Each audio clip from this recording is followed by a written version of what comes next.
It's cold and rainy outside, and I'm sitting on the couch with a blanket and a cup of tea. That is the perfect kind of day to talk about my favorite books from 2022. I'm Jen Tatro, and this is From Jen.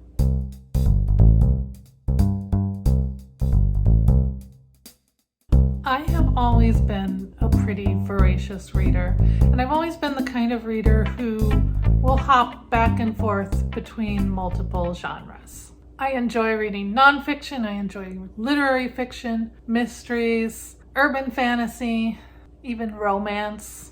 But one genre that I very rarely read up until recently was science fiction. I've always thought of science fiction as a genre that's not comforting, but embraces all of those sterile and cold aspects of the future.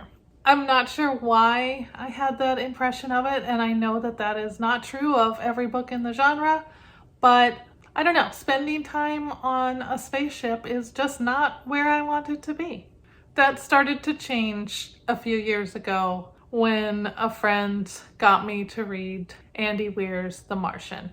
I'm not going to talk about that book, but it was compelling and the character was really likable. Since then, I've picked up little bits of science fiction here and there. But this year, my friend Eva, thank you, Eva, if you're watching, recommended the Wayfarer series by Becky Chambers. And so the first thing on my list of the best books I read in 2022 is simply everything by Becky Chambers. I read every book that she has written this year.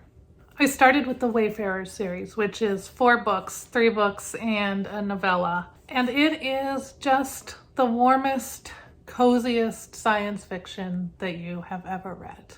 The Wayfarers focuses on a humanity that had to abandon the Earth and find their way elsewhere in the galaxy. But the stories aren't really about the logistics or the politics of that, although those things, of course, come into play.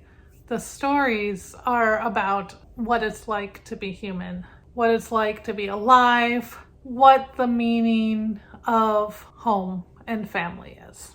And I found them really lovely. The most beautiful, comforting, warm science fiction that I have ever come across. That, of course, led me to Becky Chambers' second series, the Monk and Robot series, which is also speculative fiction. In the Monk and Robot world, humanities used robots and developed artificial intelligence to the point where the robots became sentient, and then made the uncharacteristically wise decision to let those robots free to explore their sentience and build a society on their own. The books themselves explore the coming back together of those societies many years later. And like the Wayfarer series, these aren't books about sterile future scientific advances. These are books about what it means to be human and what it means to love and to make your own path and find your own happiness in the world. I have talked about them before in 3 Good Things, but I'm coming back to them again because I cannot recommend Monk and Robot enough. I think they are amazing. In a darker turn towards fantasy, I want to talk about Risen by Benedict Jacka. Risen is the final novel in the Alex Verus series. If you're an urban fantasy fan and have read the Dresden Files, Alex Verus is a British Harry Dresden. He's a working wizard who starts out the series as kind of a loner on the outer edges of British political and magical society, and through a series of no-win decisions, finds himself in the thick of everything throughout the series. Alex Verus and his friends have been my companions for years at this point. I read this series live as the books were coming out, starting at first listening to the audiobooks, which were my treat for exercising. I only listened to them while I was at the gym. Risen is the last book in the series, and it was a fitting end for a character that I have loved for a long time. Is this the kind of soft, cozy book like the Wayfarers that is just going to put you in a good mood. No, they're dark and tense and intense, but sometimes maybe you need that too. Before we move on to nonfiction, I'm going to take a little break, have a sip of my tea, read my tea fortune, which says, uncage your heart, free your heart, let it be wild. That might come into play as I tell you about the nonfiction books. But first things first, I would love it if you subscribe to this channel if you haven't already. I use this place to talk about mindfulness, happiness, and creativity, especially in the context of mental health challenges. If that is your thing, subscribe and give this video a thumbs up if you like just chatting about books and about things that make our lives better.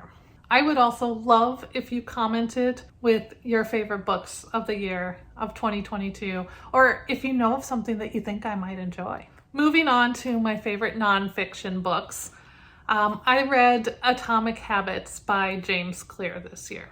I know I'm late on the bandwagon to this book. It came out a few years ago and everyone was talking about it and everyone read it, but I just got to it. I don't think that James Clear and I would be friends. I don't think that we have the same worldview, but I did find this book to be a really clear explanation of the science behind habit building.